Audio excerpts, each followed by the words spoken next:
Bali ito guys ang ating ginagawa, isang overall po ng transmission. Ang makina po na ito, ang transmission na ito is 4HL1. So ito yan guys, binaba na natin. Ayan guys, bali nakababa na yan. Dito galing yan. Yan yung ating 4HL1 na pressure plate. So ayan, ginamitan natin ng lifter yan para magaan. So ayan yung ating ginamitan na, ayan yung ating pressure plate guys. So wala tayong gagawin dyan. Okay naman ang ano yan, ang pressure plate class lining, less bearing. Ang naging problema lang talaga guys ay pag kinakambyo siya, pumapasok ang kambyo kaso kumakalas o may tumutulog. Ang tulog niyan, gumaganon siya guys. Tapos pagka bumibitaw yung kambyo. So ito guys ang ating napansin dyan. Ito, dalawang bearing magpapalit tayo. Tapos itong step bearing guys, yan magpapalit tayo nyan. Tapos ito, so ito na yung ating pyesa. Yan na yan guys, bali ito pa ang wala. Bibilhan pa natin ng pyesa yan. So pagdating po dito guys sa ating synchronizer, wala po tayong problema dyan.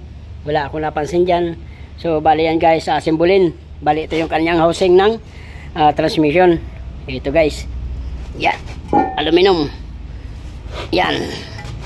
Yan guys, tapos ipapasok na lang yan dyan. Pag nabuo na yon, ipapasok na lang natin dito yan. So ganun kadali ang pagbiyak ng transmission ng 4HL1 ngayon. So ito yung kanyang bell housing. Ayan yung mga pyesa. So bubuin na lang natin yan guys. Bali itong pyesa na lang ang wala. So standby muna tayo. 4HL1 engine na computer box.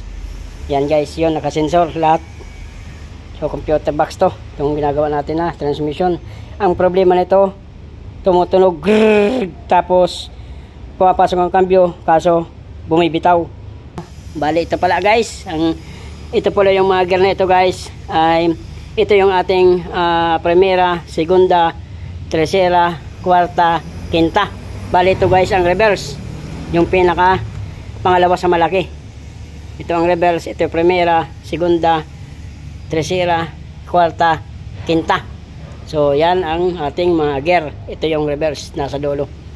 So yan guys, buuin na natin yan, mga pyesa na yan. Ayan guys, bali yung natin dyan ay main drive po yan. So yan yung hawak-hawak ko na yan guys is main drive. Ngayon ang gagawin ko dyan ay simbolin ko. Kasi ang ikakabit dyan guys ay stick bearing. So yan yung stick bearing ay ilalagay ko dyan sa loob na yan.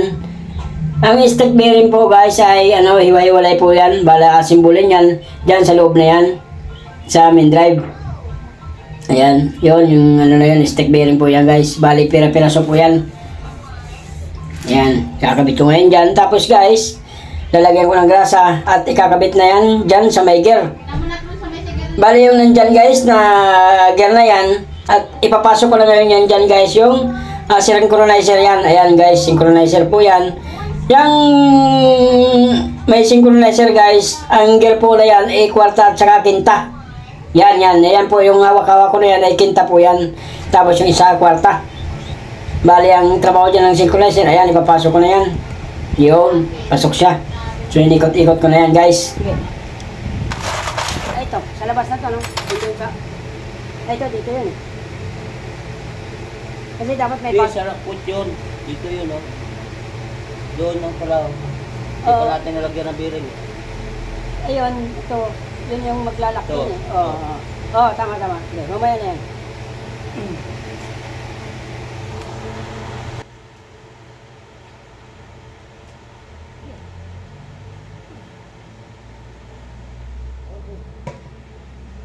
Ayan na mga pare ko, ipapasok na natin yung ating mga gear.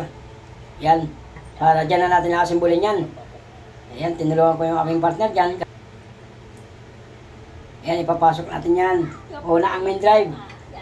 Yan guys, yung aluminum na yan, ay ano po yan, ang tawag po dyan ay bell housing. Ayan, may bearing yan, tapos yan, papasok yan. Tapos gagalaw-galawin para bumuo pa siya. Ayan. Tapos susunod yan, counter gear. Counter gear po ang tawag dyan guys, yung ano na yan, binuhat ko na yan.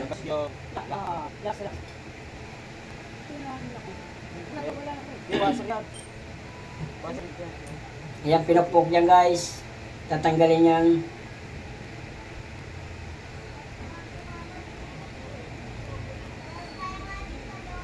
Yan, inikot-ikot ko yan guys. Para ma-align siya ng maayos yung gear para tumama sa kanyang mga gear. Yan, konting punas-punas para malinis.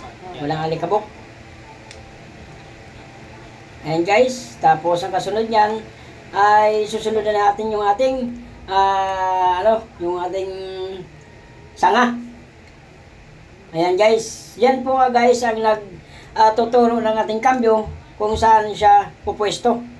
Ayan yung sanga-sanga na yan. Sanga-sanga sa amin yan sa waray guys. So yan, inayos namin yan. Yan ang tumutulak ng ating kambyo sa gear para lumipat. Yan yung sanga-sanga na yan. Yun, so bali naka-okay na yan. Pupukpukin para pumasok sa guide sa baba.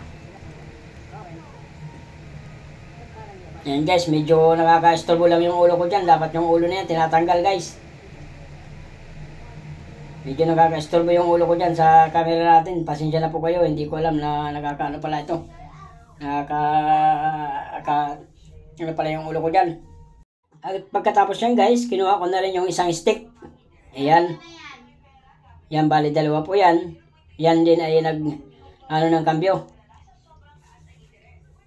Ayan, pinasok ko na yan. Yun, medyo umalis lang ako dyan kasi naayos ko yung camera. Medyo hindi nakikita ang ating ginagawa. So yan, inayos ko muna yung camera para maganda yung pagkakakuha natin. Yan guys. Ayan po, ang magana po niyan ay ang ganyang transmission is pang Porichil 1 na electronic or computer box. Ayan. Tapos, yun, isunod ko na dyan yung ating pin lock. So, yung pin lock na yan guys, ay siya yung gagawin sa kanya para hindi gumalaw yung mga sanga-sanga na yan. Yung aluminum na nakikita nyo po na tatlo. So, lahat po yan ay may guide o guide lock. Ayan.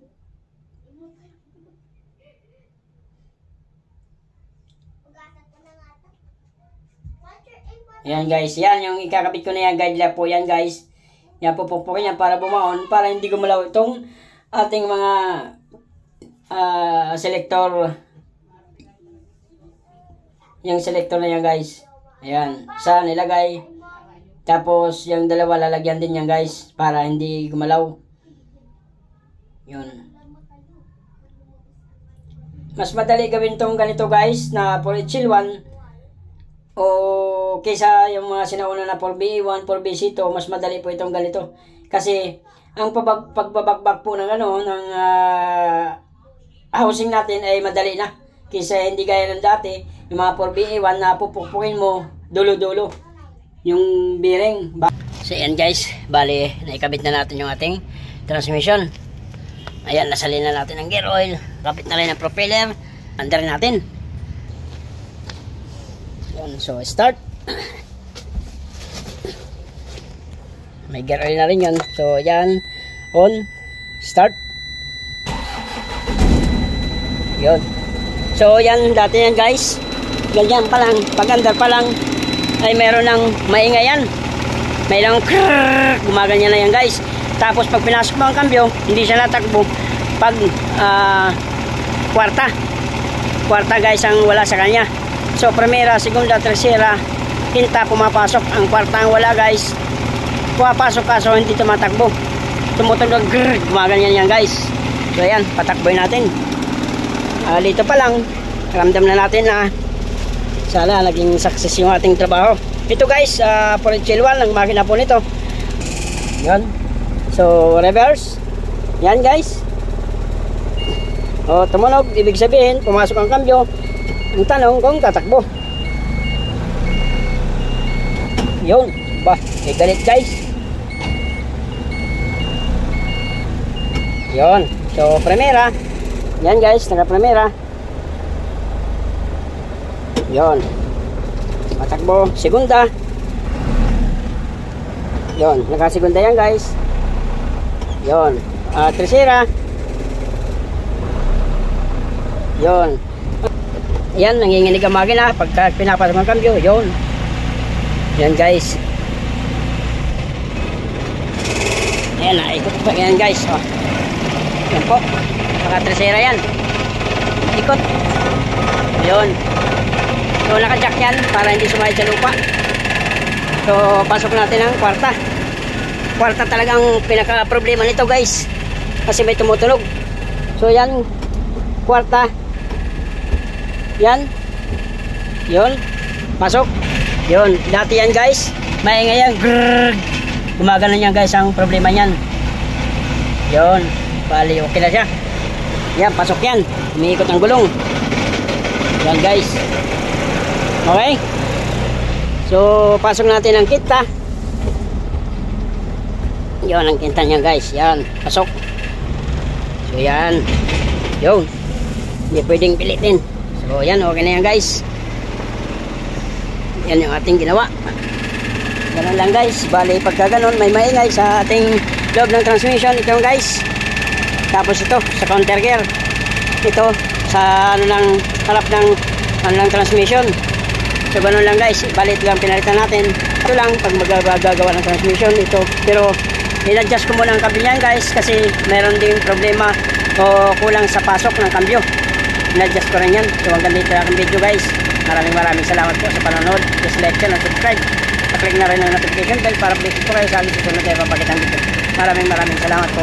For HL1 engine